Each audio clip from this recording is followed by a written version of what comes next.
সম্মানিত দর্শক মন্ডলী, বাংলাদেশ আগুয়াই গেছে চ্যানেলের পক্ষ থেকে আপনারা অভিনন্দন।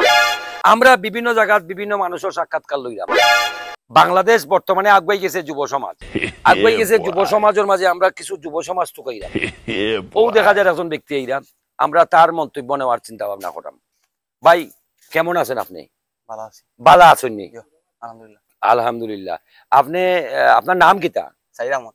সাইদ আহমদ, খুব সুন্দর নাম। আপনি কিতা হইতা চাইরা বড় হইলে? রইলাম ডাক্তার দিতে না। ডাক্তার হইতা চাইরা। প্রিয় ভিউয়ার্স, সম্মানিত দর্শক মন্ডলী, ডাক্তার হইতা চাইরা। আমরা দেশের সম্পদ। কোন ধরনের ডাক্তার? আমি শিশু বিষয়ক ডাক্তার। শিশুর বিশেষজ্ঞ ডাক্তার। দেখোকা আমরা দেশের যুব সমাজ ডাক্তারের পরিকল্পনা নিছেন। আলহামদুলিল্লাহ আলহামদুলিল্লাহ। আপনি চিকিৎসা কিতা কম পয়সায় করবানি না খুব বেশি ফিস লইয়া করবা? কর্ম আল্লাহর রহমতে কম পয়সায় কর্ম। কম পয়সায় করবা। মাশাআল্লাহ মাশাআল্লাহ। বর্তমানে আপনি কোন কলেজে লেখাপড়া করা? আমি এখন আছি রাজমিস্ত্রি। হ্যাঁ, রাজমিস্ত্রি।